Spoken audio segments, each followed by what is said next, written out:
Assalamualaikum warahmatullahi wabarakatuh. Kembali lagi bersama saya Dimas.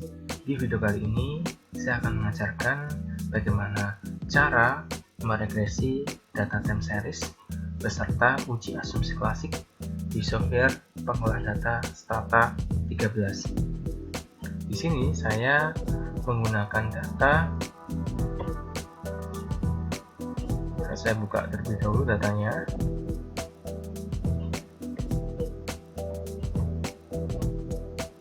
Saya menggunakan data investasi untuk variabel independen atau X1, kemudian inflasi untuk independen, suku bunga untuk variabel independen juga, dan kurs yaitu variabel dependen yang saya kolaborasikan dengan Y. Nah, langkah pertama yang harus kita lakukan di sini adalah kita membuka software Stata, kemudian kita pilih ke file, import Excel spreadsheet, lalu pilih browser, cari data yang akan kita lakukan analisis. Saya menyimpan di picture, kemudian ini data saya, data contoh. Klik, kemudian klik open, lalu akan muncul tampilan import Excel. Centang pada bagian import post row as variable name, centang agar nanti di sini nama variabelnya bisa langsung disesuaikan dengan nama variabel di Excel. Kalau kita tidak mencentang ini, nanti kita bisa membuat secara manual di statanya, tapi kan agak ribet kalau kita membuat satu persatu. Maka kita centang agar variabelnya langsung masuk ke dalam software. Kemudian klik OK. Setelah itu kita menuju ke data, pilih data editor, kemudian klik pada data editor edit. Di data editor edit ini nanti kalau misal tadi tidak dicentang, ini kan nanti tidak bertuliskan nama variabel sesuai dengan Excel, maka kita ganti di sini di variables properties. Di sini nanti kita bisa buat namanya. Kita blok pada variabel tahun ya, karena ini kan bentuknya bukan angka, ini bentuknya adalah tahun, maka kita ubah formatnya. Tapi ada beberapa referensi dari buku yang tidak merubah format ini. Di beberapa referensi tersebut langsung melakukan analisis tanpa merubah format dari tahun, bulan, ataupun tanggal. Nah, karena di sini saya lebih condong untuk merubahnya, maka saya rubah caranya. Jadi kan sudah di-blok kan, maka di sini akan keluar nama variabel tahun, labelnya tahun, dan lain sebagainya.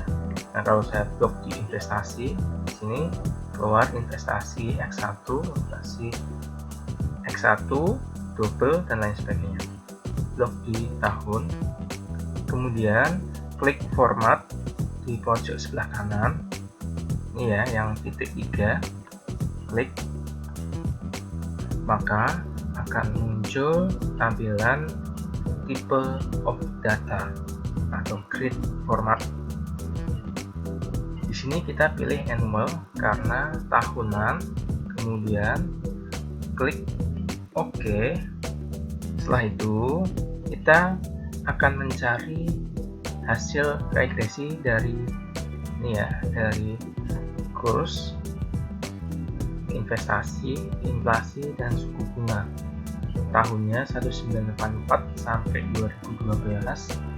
Kita cari dengan perintah dari comment.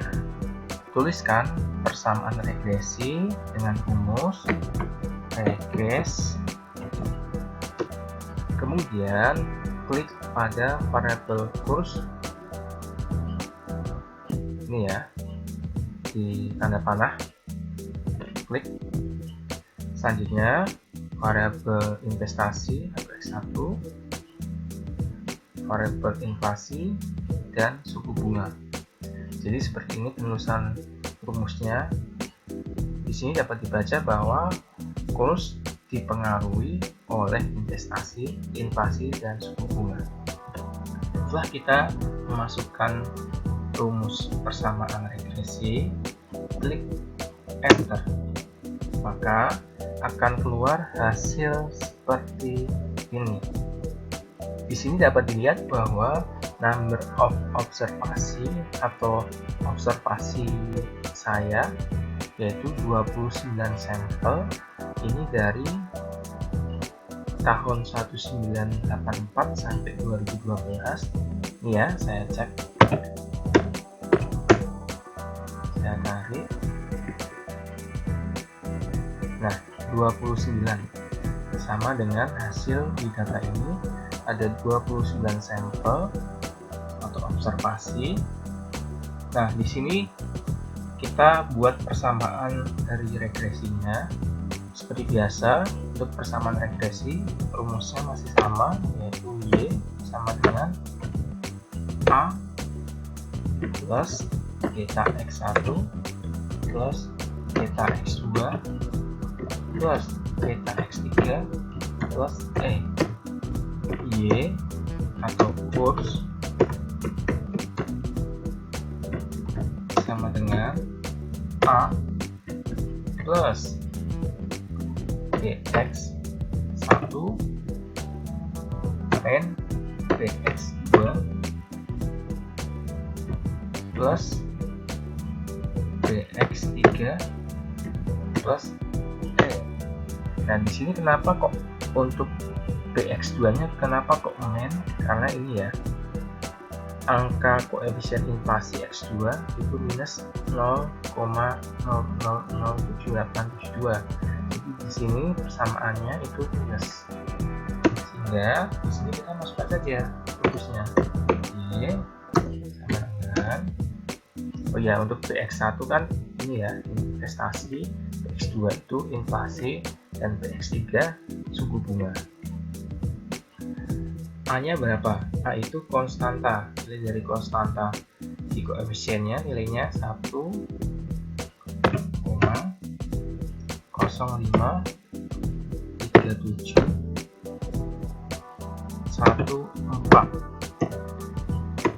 Kemudian ditambah ini X1 atau investasi X1 itu 0,537425. 0,537425 dikurangi ya inflasi sebesar minus 0,0007872. Ini minus 0,0007872 ditambah untuk suku bunga atau BX3 itu sebesar 0,000367 0,003673 ditambah atau error. Selanjutnya kita interpretasikan satu persatu. Nah, untuk nilai konstanta itu sebesar ini ya, sebesar 1,053714. Ini menunjukkan bahwa jika variabel independen X1 yaitu investasi dan X2 yaitu inflasi serta X3 suku bunga dianggap nilainya konstan atau tetap, maka rata-rata variabel kurs atau Y, ini kurs atau Y sebesar 1,053714. Selanjutnya kita baca nilai dari BX1. Nilai koefisien regresi X1 atau investasi itu itu sebesar 0,537425. Hal ini menunjukkan bahwa setiap kenaikan investasi sebesar 1%, maka Y atau kurs ya akan meningkat sebesar 0,537425. Kenapa meningkat? Karena di sini tandanya positif. Ini positif. Ini ya. Ini positif, tidak minus. Jadi kita interpretasikan dengan kenaikan. Kalau minus ini, maka penurunan. Lalu kita baca hasil selanjutnya, yaitu hasil dari Px2. Nilai koefisien regresi X2 atau inflasi itu sebesar minus 0,000872, yang artinya hal ini menunjukkan bahwa setiap kenaikan inflasi sebesar 1%, maka Y atau kurs akan menurun sebesar 0,000872. Karena ini minus, jadi menurun. Selanjutnya yang terakhir, Px3 itu nilainya sebesar 0,003673, yang artinya nilai koefisien regresi X3 atau suku bunga itu sebesar 0,003673. Hal ini menunjukkan bahwa setiap kenaikan suku bunga sebesar 1%, maka Y atau kurs akan meningkat sebesar 0,003673. Setelah kita berhasil membuat persamaan regresi dan menginterpretasikannya, lalu kita lihat pada nilai signifikansi. Apakah data ini hasilnya signifikan atau tidak? Nah, untuk mencari nilai signifikansi, kita bisa menggunakan nilai dari probabilitasnya atau p-value-nya, yaitu P lebih besar dari dalam kurung T. Yang ini nilai signifikansi, dan kita juga bisa melihat pada T hitung, ya, T hitung, atau nanti kita bandingkan dengan T tabel. Pertama-tama saya akan mengajarkan cara melihat dengan T hitungnya. Caranya kita buka T tabel. Nah, teman-teman harus mendownload T tabel terlebih dahulu untuk mencari nilai yang akan kita bandingkan dengan T hitung. Kemudian kita tuliskan rumusnya. Saya tuliskan rumusnya untuk mencari T tabel. Rumusnya T tabel sama dengan dalam kurung A per 2 T2 N min K min 1 atau DF resi 2. Jadi maksud dari atau DF resi 2 itu ini ya, saya perlihatkan ini untuk source, untuk residualnya DTF-nya 25. Nanti ini akan sama dengan hasil perhitungan dari N min K min 1, yaitu sebesar 25.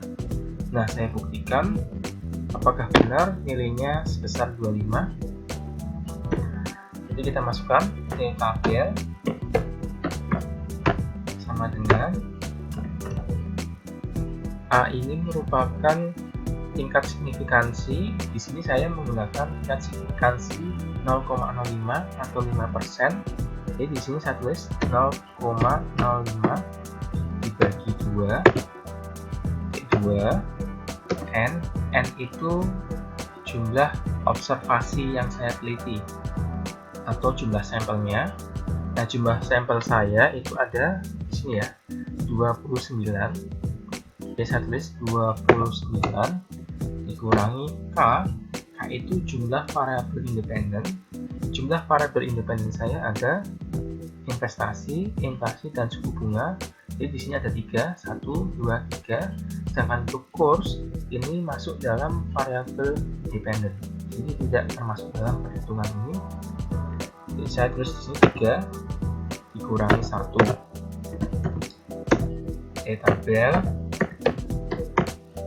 sama dengan dalam kurung 0,05 bagi 2, hasilnya 0,025 titik 2, 29 kurangi 3, 26 kurangi 1, 25. Jadi didapat nilai 0,025.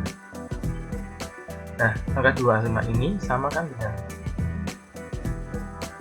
short residual, DF-nya 25, sama. Ini nilainya sama. Kita tidak perlu mencari ini, tapi kita bisa langsung melihat pada nilai DF-nya. Ini hanya sekedar untuk membuktikan saja bahwa nilai yang ada di hasil itu sama dengan nilai yang kita cari melalui rumus.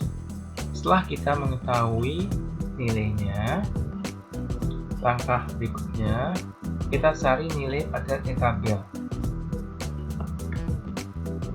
Kita cari nilai pada tabel. Nah, kita carinya disesuaikan dengan hasilnya. Jadi ingat 0,025. Kita cari pada urutan 0,025. 0,025 atau 0,050. Pada urutan ke ini 25. Jadi kita cari ini ya, 1, 2, 3, 4. Ini pada baris keempat, urutan ke 25. Ini 25. 1, 2, 3, 4. Jadi didapat angkanya sebesar, jadi nilainya kita dapat 2,05954. Kita bandingkan nilai ini dengan nilai saya hitung. Jadi 2,05954 ini nilai dari tabel. Kemudian nilai dari hitungnya. Untuk investasi itu sebesar 6,51. Ini ya, saya tuliskan 6,51 X1 ya, situ. Kemudian kita kopas.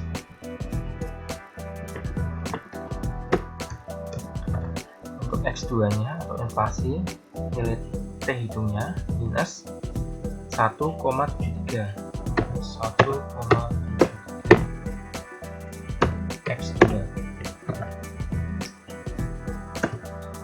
Kemudian X3 0,64 dan nilai dari konstanta sebesar 2,17. Nah, kita bandingkan 2,05954 dengan 6,51 itu lebih besar mana? Ini lebih besar 6,51. Kemudian 2,05954 dengan minus 1,73 itu lebih besar mana? Ini lebih besar 2,05954. Dan yang ini sama, kita berikan lebih besar dan lebih kecil. Ini lebih besar 2,05954. Untuk konstantanya besar 2,17. Jadi di sini kita membaca hasilnya dengan membandingkan antara nilai dihitung dengan tabel. Bila nilai dari T-hitung lebih besar dari T-tabel, maka data signifikan. Tapi Kalau lebih kecil, maka data tidak signifikan. Nah, untuk X1 ini signifikan. Untuk X2 itu karena di sini lebih besar nilai T tabel, maka tidak signifikan. Kemudian untuk ini X3 ya, untuk X3 itu signifikan karena nilai T tabelnya lebih kecil dari T hitung. Dan untuk konstanta, maaf ya, konstantanya ini juga signifikan, ini lebih kecil, T tabelnya lebih kecil dari T hitung, maka di sini signifikan. Selanjutnya kita buktikan dengan melihat pada nilai probabilitas. Jadi hasil ini nanti akan sama hasilnya dengan ketika kita melihat pada nilai dari p-value atau nilai dari probabilitasnya. Nah, nilai probabilitas untuk X1 sebesar ini ya, 0,0000, 0,000. X2 sebesar 0,097, 0,097. X3 sebesar 0,968, 0,968. Dan X4 sebesar 0,040, 0,040. Nah, kita bandingkan dengan tingkat signifikansi. Di sini tingkat signifikansi yang saya gunakan adalah 5% untuk 0,05. Kita bandingkan dengan 0,05, 0,05.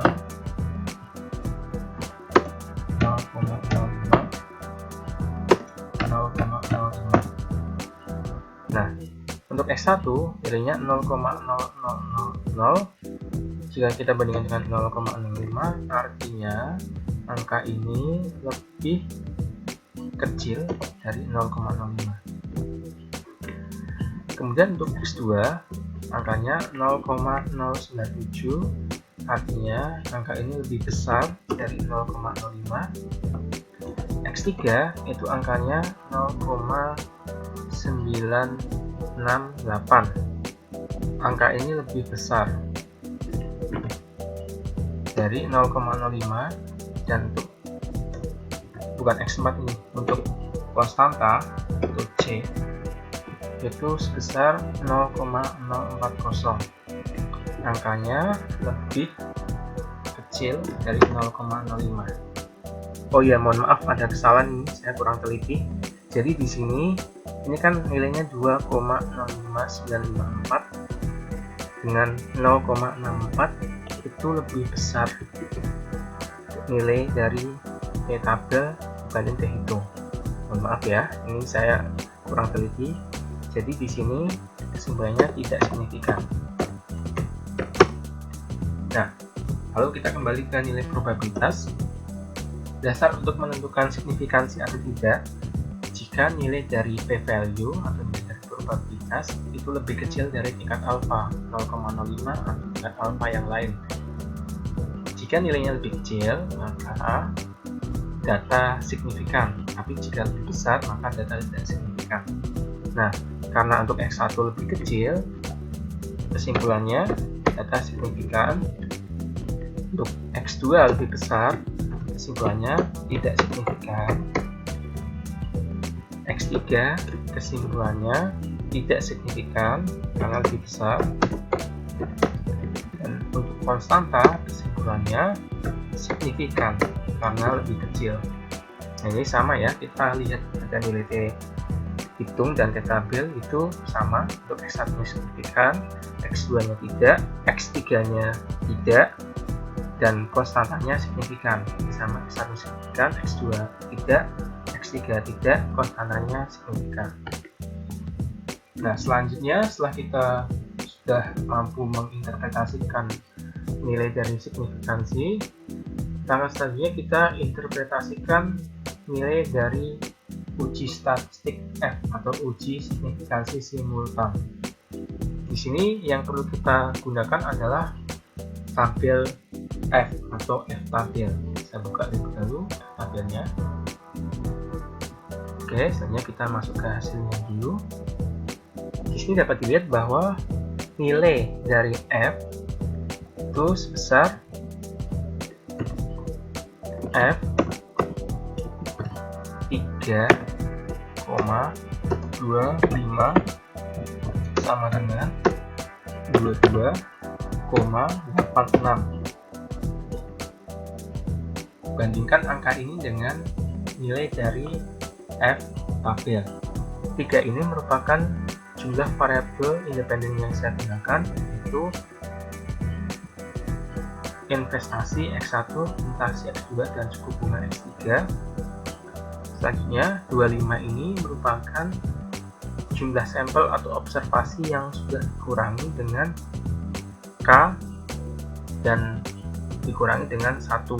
K itu merupakan jumlah variabel independen, yaitu 3 ini, 3 yang tadi ya, cara menghitungnya sama dengan T tabel, tapi di sini tidak diikutkan untuk A per 2 atau tingkat signifikansi dibagi 2, itu tidak diikutkan.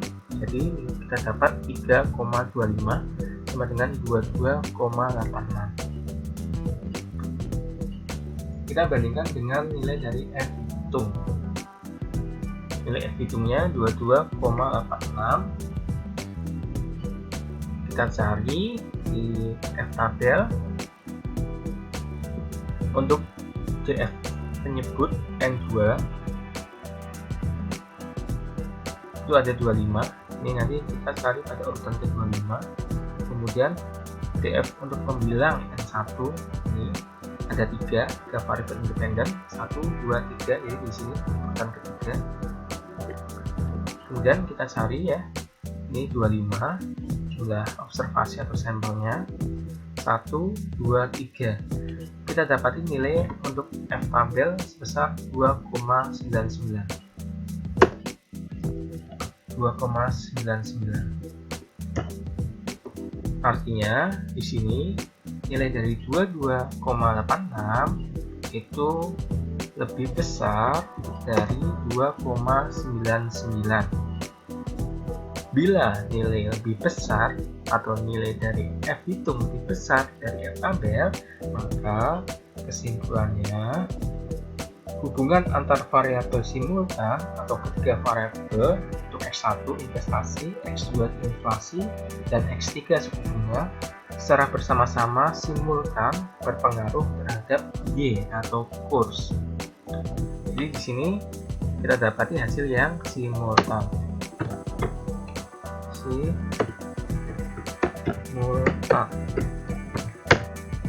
Selanjutnya kita juga bisa melihat pada nilai dari probabilitas F ya.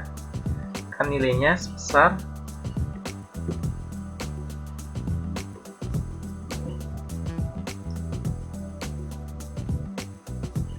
0,0000 ya, 0,0000. Kita bandingkan dengan tingkat signifikansi untuk tingkat alfa 0,05. Jadi ini lebih kecil dari 0,05. Bila nilainya lebih kecil dari 0,05, artinya data simultan atau hubungan antar variabel simultan ketiga variabel X1 investasi, X2 inflasi, dan X3 suku bunga secara bersama-sama atau simultan berpengaruh terhadap Y atau kurs simultan. Jadi ada dua cara di sini untuk melihat tingkat signifikansi. Kita bisa melalui T tabel dengan membandingkan dengan T hitung, dan melalui nilai dari P value atau probabilitas. Sedangkan untuk melihat pada uji simultan atau uji signifikansi simultan, kita bisa dengan membandingkan nilai dari F hitung dengan F-tabel dan nilai dari p-value atau probabilitas dengan tingkat alfa 0,05 atau 0,1 atau sesuai dengan tingkat alfa dari teman-teman yang digunakan. Berikutnya kita baca hasil dari koefisien determinasi atau R kuadrat. Hasil output R kuadrat itu memiliki besaran nilai ya, R kuadrat nilainya 0,7329 atau 73,29,